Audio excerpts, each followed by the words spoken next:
গরুর মাংসের কালা ভুনা খেতে ভালোবাসেন, বিয়েবাড়ির স্বাদটা পাচ্ছেন না, ঘরে তৈরি করতে ভয় পাচ্ছেন?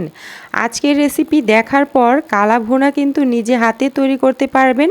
যে কখনো চুলা ধরাননি সেও কিন্তু রান্না করতে পারবেন। এতটাই সহজ রেসিপি, আশা করি ভালো লাগবে। তো আজকে গরুর মাংসের কালা ভুনাটা রান্না করব এই রাঁধুনি রেডিমিক্স কালা ভুনার মশলা দিয়ে। এই মশলা দিয়ে রান্না করলে কালা ভুনাটা রান্না করা একদমই সহজ হয়ে যায়, খুব বেশি মশলার দরকার হয় না। যাই হোক, আমি কালা ভুনার যে মশলার প্যাকেটটা সেটা খুলে নিয়েছি। এর ভিতরে দুইটা মশলার প্যাকেট আছে, একটা হচ্ছে সবুজ কালারের, একটা হচ্ছে লাল কালারের।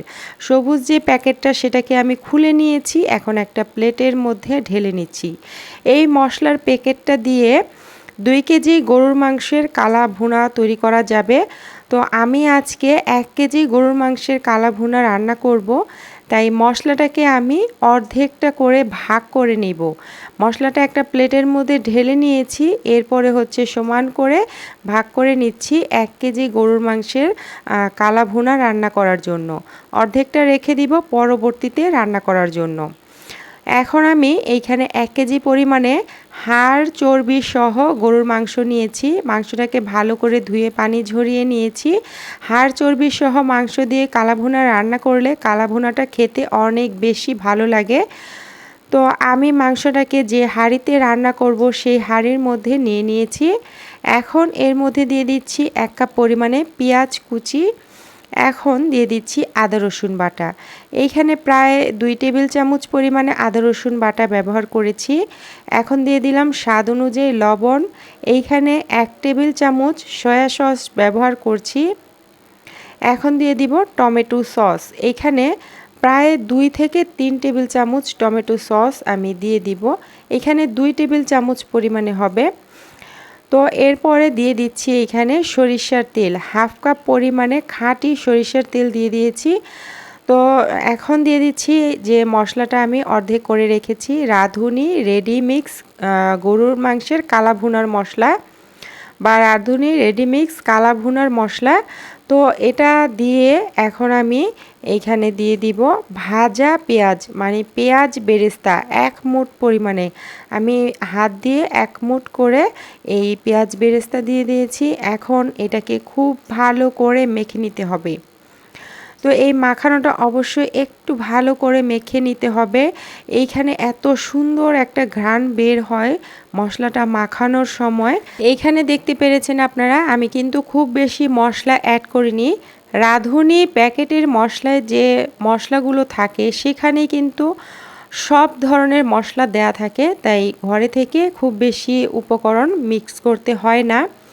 যাই হোক, আমি হাত দিয়ে খুব ভালো করে মশলাটাকে মেখে নিয়েছি যাতে করে সবগুলো মাংসের গায়ে ভালো করে লেগে থাকে। এখন হাতটাকে ধুয়ে প্রায় 1 কাপ পরিমাণে পানি এখানে আমি অ্যাড করে দিলাম। তো দেওয়ার পরে এটাকে খুব ভালো করে একটু মিশিয়ে দিচ্ছি। তো এইখানে আর কোনো কিছুই দেওয়ার দরকার নেই। এখন আমি ঢেকে এটাকে চুলায় বসিয়ে দিব। চুলায় বসিয়ে হাই হিটে রান্না করে নেব যতক্ষণ না এটার মধ্যে টক বগিয়ে বলক চলে আসছে। তো এটা দেখতে পাচ্ছেন বলক চলে এসেছে, আমি ঢাকনাটা খুলে নিয়েছি। আর এই মাংস থেকে কিন্তু অনেকটা পানি উঠে আসে। এই পানিটা যদি মাংসটা সেদ্ধ হয়ে যায় সেক্ষেত্রে এখানে পানি ব্যবহার করার দরকার নেই। যদি এই পানিটা দিয়ে মাংসটা সেদ্ধ না হয় সেক্ষেত্রে এখানে ফুটন্ত গরম পানি ব্যবহার করতে পারেন। তো আমি নেড়ে চেড়ে দিলাম, এখন ঢাকনা দিয়ে ঢেকে দেব। চুলার হিটটাকে মিডিয়ামে রেখে জাল করতে থাকবো। তো এই যে আমি জাল করতে থাকছি আর মাঝে মাঝে ঢাকনা খুলে একটু নেড়ে দিচ্ছি। তো এই পর্যায়ে দেখতে পাচ্ছেন মাংসটা কিন্তু প্রায় অর্ধেকটা পরিমাণ সেদ্ধ হয়ে এসেছে। তো আরও কিছুক্ষণ রান্না করার পর দেখিয়ে দিচ্ছি, এই পর্যায়ে কালারটা চেঞ্জ হতে থাকছে আর মাংসের যে তেলটা সেটা ভেসে উঠছে। এখন কিন্তু মাংসটা পুরাপুরি সেদ্ধ হয়ে গেছে। তো এখন আমি এই যে ছোট যে প্যাকেটটা ছিল লাল প্যাকেটের মশলাটা সেটাকে খুলে নিলাম। তো এইখানে যেহেতু 2 কেজি মাংসের মশলা আছে, তো আমি 1 কেজি রান্না করছি, এখান থেকেও কিন্তু অর্ধেকটা পরিমাণে মশলা রেখে দিব, অর্ধেকটা পরিমাণে ব্যবহার করব। তো তো অর্ধেক করে নিয়েছি। যখন মাংসটা ভালোভাবে সেদ্ধ হয়ে যাবে, আমি বারবার বলছি মাংসটা যদি সেদ্ধ না হয় কালা ভুনা খেতে কিন্তু ভালো লাগবে না। তো মাংসটা অবশ্যই টেস্ট করে নেবেন। যদি খুব সুন্দরভাবে সেদ্ধ হয়ে যায়, যখন সেদ্ধ হয়ে যাবে তখনই এই মশলাটা মিক্স করতে হবে।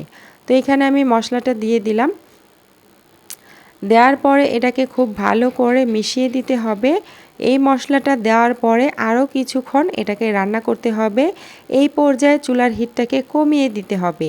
চুলার হিটটাকে কমিয়ে রেখে যত বেশি সময় ধরে এটাকে রান্না করা হবে, এই কালা ভুনার যে কালারটা সেটা ততটাই চেঞ্জ হতে থাকবে।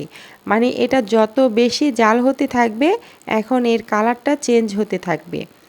তো আমি আরও কিছুক্ষণ রান্না করেছি, দেখতেই পারছেন কালা ভুনার যে কালারটা সেটা কিন্তু অলরেডি এখানে এসে গেছে। আপনারা যদি একদম কালো কালারের করতে চান সেক্ষেত্রে চুলার হিটটাকে কমিয়ে চুলায় বসিয়ে রাখবেন। তো এটা যত বেশি সময় ধরে চুলায় রাখা হবে এটার কালারটা কিন্তু ততটাই চেঞ্জ হতে থাকবে। মাংসটা একদম ভুনা ভুনা হতে থাকবে আর তেলটা ভেসে উঠবে। তো এই পর্যায়ে আমি দিয়ে দিলাম পেঁয়াজ। কিছু পেঁয়াজ কিউব করে কেটে রেখেছিলাম। তো এই পেঁয়াজগুলোকে এইখানে দিয়ে খুব ভালো করে মিশিয়ে দিচ্ছি। এখন আরও কিছুক্ষণ রান্না করব।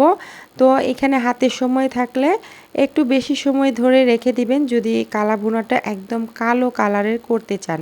তো আমি একটু এরকম গ্রেভি অবস্থাতেই রেখে দেব। আরও কিছুক্ষণ আমি এটাকে ঢেকে রান্না করছি। তো এই যে দেখতে পাচ্ছেন, তো আমার কালা ভুনাটা কিন্তু এখন একদম কমপ্লিট। আমি এটাকে খুব ভালো করে মিশিয়ে দিচ্ছি। আর এই পর্যায়ে কিন্তু তেল ভেসে উঠবে, ঝোলের পরিমাণটা একদমই থাকবে না, ভুনা ভুনা হয়ে যাবে। তো আমি এখন এটাকে নামিয়ে দেখাচ্ছি আপনাদের কেমন হয়েছে। এটা একটা বাটির মধ্যে নিয়ে নিচ্ছি। মাশাআল্লাহ, এটা কিন্তু দেখতেও সুন্দর হয়েছে, খেতেও অনেক বেশি মজার হয়েছিল। বাসায় ট্রাই করে দেখতে পারেন। একদম সহজেই কিন্তু এইভাবে কালা ভুনা রান্না করা যায়। তো এমনিতে কালা ভুনা রান্না করলে অনেক বেশি মশলার প্রয়োজন হয়। এই প্যাকেটের মশলা দিয়ে রান্না করলে এই এত বেশি মশলার প্রয়োজন হয় না, আর স্বাদটাও কিন্তু ভালো হয়েছিল। তো আশা করি আজকের রেসিপি একটু হলেও ভালো লেগেছে। ভালো লাগলে লাইক কমেন্ট শেয়ার করতে ভুলে যাবেন না। আর এই রেসিপি সম্পর্কে যদি কোনো প্রশ্ন থাকে তাহলে অবশ্যই কমেন্ট বক্সে জানিয়ে যাবেন। আজকের মতো বিদায় নিয়ে নিচ্ছি। সবাই ভালো থাকবেন, সুস্থ থাকবেন। আল্লাহ হাফেজ।